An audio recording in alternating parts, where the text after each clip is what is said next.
हाँ तो बच्चों उसके बाद आ जाता है हमारे पास एक्सरसाइज 2.2 का क्वेश्चन असेसमेंट का। तो वो कह रहा है कि फाइंड करें इसका inverse Laplace transform of function f of s is equal to 10 over s into s plus two into s plus three whole का स्क्वायर। अब ये बच्चों क्या है जी, इसमें हमें पहले इसको पार्शियल फ्रैक्शन मेथड के थ्रू सॉल्व करना पड़ेगा, क्योंकि ये एक ऐसा फंक्शन है जिसमें हमें ये जो दिया गया बच्चों, इसको हमने दोबारा टाइम डोमेन में लेके जाना। ये असल में इनवर्स लैपलास का मतलब होता है। तो पहले मुझे इसे पार्शियल फ्रैक्शन की मदद से सॉल्व करना पड़ेगा। तो आप सभी जानते हो बच्चों, पार्शियल फ्रैक्शन कहता है कि रूट्स तीन किस्म के हो सकते हैं, तीन केसेस आपके पास आ सकते हैं मैथ को हल करते वक्त। तो वो मैं आपको बताता हूँ। देखें, S over S plus to, ये कौन से रूट्स हैं बच्चों? देखो ये रूट्स रियल हैं क्योंकि इनमें कोई इमेजिनरी पार्ट नहीं है, यानी कि आयोटा नहीं है जिसे हम जे से रिप्रेजेंट करते हैं यहाँ पे अपनी बुक में। और दूसरे नंबर पे ये रूट क्या रियल, मतलब रियल तो हो गए। दूसरे नंबर पे क्या है, ये रिपीटेड है या नॉन रिपीटेड है? ये रिपीटेड है, क्योंकि इसमें देखें एस प्लस थ्री का स्केयर है। अगर इसको मैं दो दफा लिखता हूँ, यानी कि एस प्लस थ्री लिख सकता हूँ ना, क्योंकि वन प्लस वन फिर से पावर ऐड होकर स्केयर हो जाएंगी। तो ये चीज रिपीट कर रही है, दैट्स वाई यहाँ पे आ जाएगा एस प्लस थ्री का स्केयर। और ये कौन सी कंडीशन है? ये केस टू है, केस टू इसको कहते हैं, यानी कि रूट्स रियल भी हैं और रिपीटेड भी हैं। तो इसमें इस तरह से इनको तय किया जाता है। देखें फर्स्ट ऑफ ऑल आ जाएगा ए ओवर एस, यानी कि पहला नंबर, फिर बी ओवर दूसरा वाला एस प्लस टू, फिर सी ओवर। अब आप इनकी पावर से शुरू करोगे, मतलब पहले एक दफा, फिर दो दफा, फिर तीन दफा, जितनी इसकी पावर होगी वो आप इनकी बढ़ाते जाओगे वन बाय वन। पहले इसकी पावर मैं वन रखूंगा, ठीक है, वन से स्टार्ट करना होता है, यानी कि सिर्फ आएगा एस प्लस थ्री। फिर आ जाएगा डी ओवर, अब इसकी पावर में ऐड अप कर दिया जाएगा, क्या हो गया, एस प्लस थ्री होल का स्क्वायर। और हम इसकी मैक्सिमम पावर तक पहुंच गए। यानी कि आपने हमेशा वन पावर वन से स्टार्ट करना है और मैक्सिमम पावर तक चलते जाना है। यानी कि अगर क्यूब तक होती तो मैं पहले एस प्लस थ्री होल का स्क्वायर लिखने के बाद ई ओवर एस प्लस थ्री का क्यूब भी लिखता, ठीक है बच्चों। अब आपको पता है जो प्रीवियस में हमने मेथड इस्तेमाल किया था वही यहाँ पे भी इस्तेमाल होगा। पहले मैं ए की वैल्यू निकालने के लिए क्या करूंगा, मैंने आपको बताया था यही आपने इक्वेशन का इस्तेमाल करना है। बस क्या करना है, जोन सा भी आप रूट लोगे उसके वेरिएबल को छोड़ के बाकी सब ले आने हैं। देखें ये आ जाएगा 10 ओवर, इसके बटे में क्या है, जो भी चीज़ इसके बटे में है वो इसके बटे में आपने ऐड अप नहीं करनी। इसके बटे में एस है, हमने एस को छोड़ के बाकी सारी चीज़ें ऐड कर देनी है। एस प्लस टू और साथ में एस प्लस थ्री, ऐड का मतलब है पुट कर देनी है, ठीक है। ऐसे समझो, ये ऐसे यहाँ पे आगे डिवाइड हो गया, इसको खत्म कर गया एस।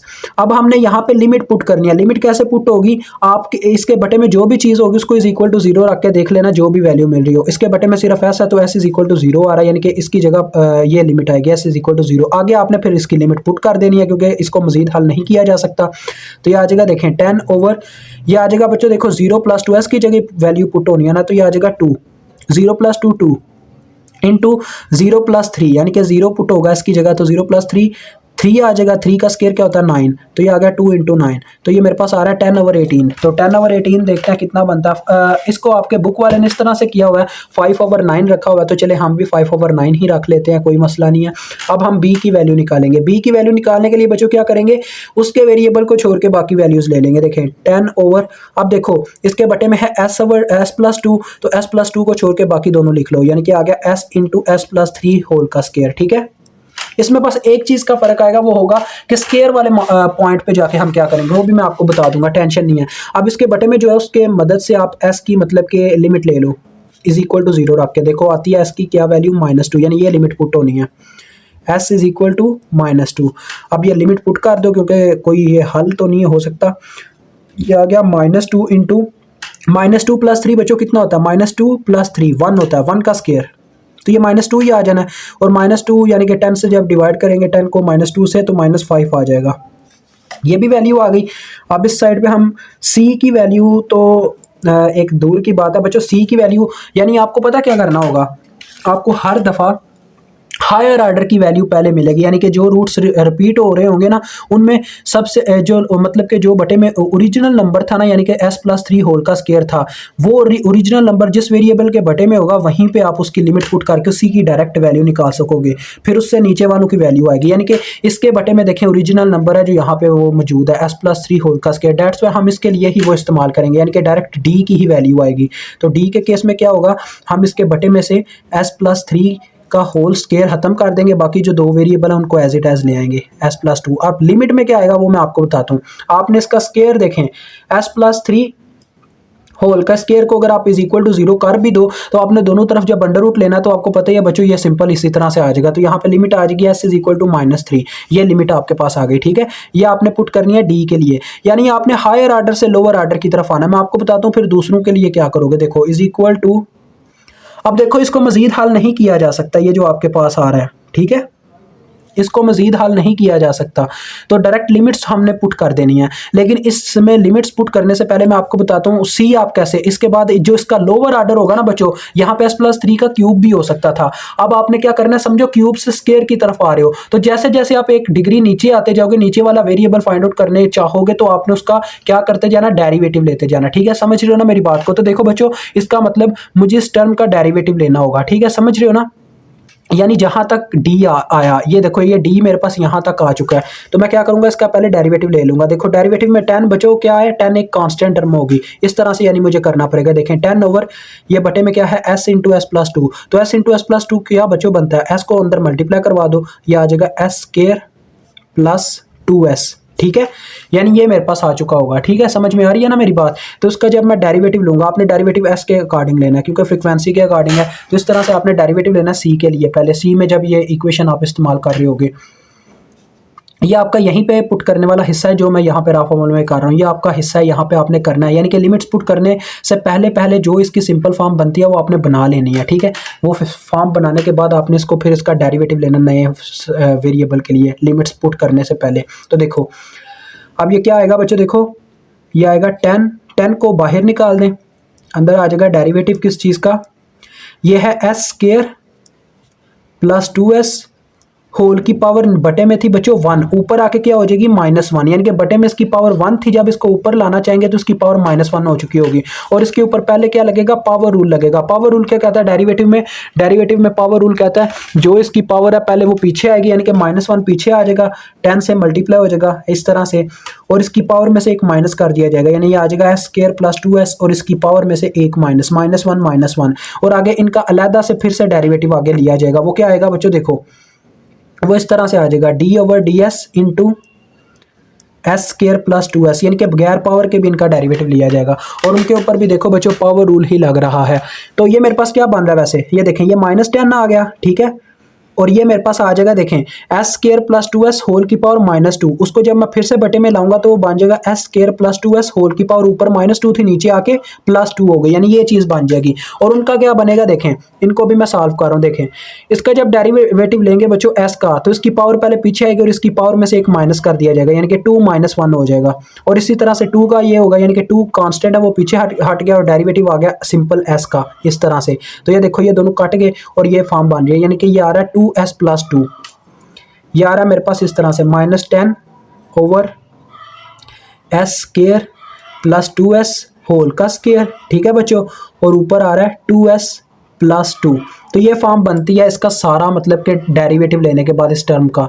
तो ये मेरे पास यहाँ पे पुट हो जाएगी, देखिए -10 ओवर, लिमिट बच्चों वही पुट होगी जो आपने वहाँ पे उसके लिए बनाई थी। ठीक है, तो ये आ जाएगा s square plus 2s whole का स्क्वायर और साथ में आ जाएगा 2s + 2 और लिमिट क्या पुट होगी बच्चों, s is equal to -3। Okay हो गया।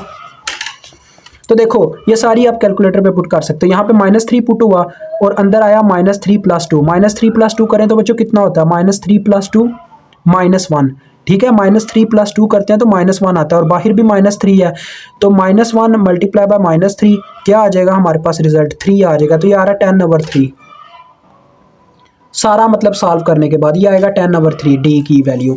अब सी की वैल्यू अगर आप निकालना चाहते हैं तो ये भी आप कैलकुलेटर पे निकाल सकते हैं सारी। यहाँ पे देखो 2 इंटू, ये सारी आप कैलकुलेटर पे पुटिंग कर लो। देखो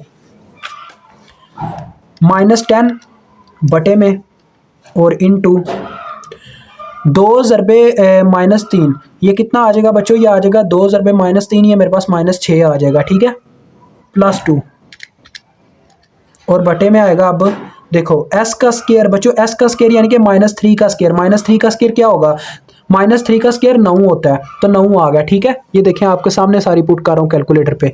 फिर +2 इंटू -3,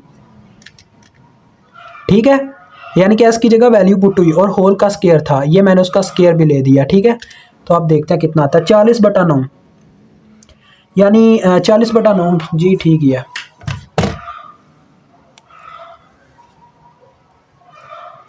40/9।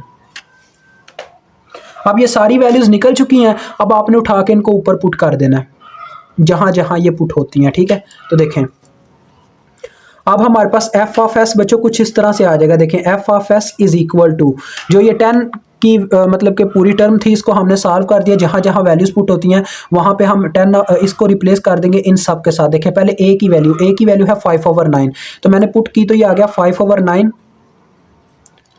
इंटू 1/s, ठीक है। यानी कि ए की जगह उसकी वैल्यू पुट हुई और जो उसके बटे में था यानी कि 1/s था वो इस तरह से मैंने अलहदा से करके लिख दिया। उसके बाद बी की वैल्यू है 10/3 और सॉरी ये है -5 है, तो -5 को बच्चों मैंने ऐसे शुरू में लिख दिया और इसके बटे में अलहदा कर दिया 1/s + 2, ठीक है। ओके हो गया। उसके बाद सी की वैल्यू आई है 40/9। 40/9 को भी इसी तरह से आप शुरू में लिख लो और अंदर उसको अलहदा कर दो 1/s + 3 को। और इसी के साथ साथ डी की वैल्यू जो कि 10/3 है, तो उसको भी आप ऐसे शुरू में लिख दो और अंदर वाले हिस्से को ऐसे अलहदा कर दो 1/s + 3 होल का स्क्वायर। ये मैं अलहदा क्यों करवा रहा हूँ मैं आपको समझाता हूँ अभी। अब हम इनका इन्वर्स लैप्लास लेंगे ताकि ये कन्वर्ट हो जाए टाइम डोमेन में, जो हमारा असल काम था इस एक्सरसाइज के क्वेश्चन में। तो इन्वर्स लैप्लास सबका लेंगे बच्चों, ये आप एक दफ़ा L माइनस सबके साथ लिख लीजिएगा, मुझे लिखने की ज़रूरत नहीं, आप जानते ही हैं। तो ये चलें आपके लिए एक दफ़ा लिखते हैं L माइनस, मुझे थोड़ा टाइम दें। हाँ तो बच्चों इस तरह से आपने लैप्लास इन्वर्स लिख देना सबके साथ, ठीक है। देखें मैंने लिख दिया आपके लिए। आप जब फ्रीक्वेंसी डोमेन का इन्वर्स लैप्लास लेंगे तो वो कन्वर्ट हो जाएगी टाइम डोमेन में, जो कि हमें चाहिए था, एफ ऑफ टी बन जाएगा ये, ठीक है बच्चों। और इस तरफ आपको अब मैं टेबल के थ्रू समझाता हूँ कि कैसे इन्वर्स लैप्लास में ये कैसे कन्वर्ट होता है। देखें 1/s का जब बच्चों ये फ्रीक्वेंसी डोमेन्स की वैल्यूज़ हैं और ये टाइम डोमेन की वैल्यूज़ हैं, हम जा रहे हैं फ्रीक्वेंसी डोमेन से टाइम डोमेन में, यानी कि राइट टू लेफ्ट जा रहे हैं। तो देखें यहाँ पे जो फर्स्ट हमें दिखाया जा रहा है वो लिया जा रहा है इन्वर्स लैप्लास 1/s का। यहाँ पे देखें 1/s का जब यानी कि u ऑफ t यानी यूनिट स्टेप का जब हम लैप्लास लेते हैं तो वो कन्वर्ट हो जाता है 1/s में। जब इसका इन्वर्स लैप्लास लेंगे तो ये u ऑफ t में चला जाएगा, यानी कि ये इंटरचेंज हो सकते हैं। तो 1/s का क्या रिजल्ट आएगा जब इन्वर्स लैप्लास लेंगे, तो यूनिट स्टेप फंक्शन आएगा, ये आ जाएगा 5/9 साथ में u ऑफ t, ठीक है बच्चों। उसके बाद आगे है -5 और ये देखो इन्वर्स लैप्लास लिया जा रहा है 1/s + 2 का। अब ये कौन सी वैल्यू है, ये वाला आइटम है, ये देखो बच्चों 1/s + a, यानी कि a कोई भी कांस्टेंट हो सकता है। अब देखें यहाँ पे क्या है e की पावर -atut, यानी कि जो भी a की वैल्यू होगी वो e की पावर में आ जाएगी। तो ये भी वही चीज़ है, देखें 1/s + a है, ये बस a की जगह 2 पुट होना है। तो देखें ये क्या बन जाएगा बच्चों, e की पावर -2tut, ठीक है, e की पावर -2tut, ठीक हो गया। इसी तरह से देखो 40/9 यहाँ पे s + 3 है, वही चीज़ है, बस 2 की जगह क्या हो गया 3 हो गया, तो ये भी वही चीज़ आ जाएगी, यानी कि e की पावर -3t हो जाएगा बस, और साथ में u of t unit step function. और लास्ट में देखो 10/3 है, तो इसका क्या बनता है आप देखते हैं। ये देखो बच्चों ये जो 1/s + 3 होल का स्क्वायर है ना, ये थोड़ी सी टर्म बस डिफरेंट है, मैं आपको समझाता हूँ कैसे। ये देखें ये टर्म है कुछ ये वाली, हाँ जी, तो tut s + 3 होल का स्क्वायर, हाँ लेकिन s + 3 होल का स्क्वायर, हाँ ये वाली टर्म ही बनती है जी बिल्कुल। अब देखो बच्चों यहाँ पे थोड़ा सा बस डिफरेंस आ रहा है। देखें आइटम नंबर 4 और 5 दोनों के कम्बिनेशन से हम लास्ट वाली प्रॉपर्टी बना सकते हैं, जो कि है 1/s + 3 होल का स्क्वायर। देखें ये ऐसे है, यानी कि 1/s + a और उसकी पावर में भी कुछ किया जा रहा है, यानी कि ये देखो आपको पता ही है 1/s + a कौन सी है, e की पावर -atut। हमारे पास a किसके बराबर है यहाँ पे 3 के, बट इसका स्क्वायर भी है, स्क्वायर में ये वाला आइटम भी फिर शामिल हो जाता है जो कि 4 है। और ये हम एक्सरसाइज 2.1 में कर चुके हैं ये इसी तरह का क्वेश्चन, यानी कि ये दोनों प्रॉपर्टीज मिला के लिखी जाएंगी इस तरह से। देखें t की पावर n, ये आपके सामने लिख रहा हूं मैं, नजर आ रहा है यार ये ब्लर क्यों हो जाता है, अब ठीक है। तो t की पावर n, ठीक है, और उसके बाद ये वाला e की पावर -at, साथ में आ गया ut, क्योंकि ut दोनों में कॉमन है।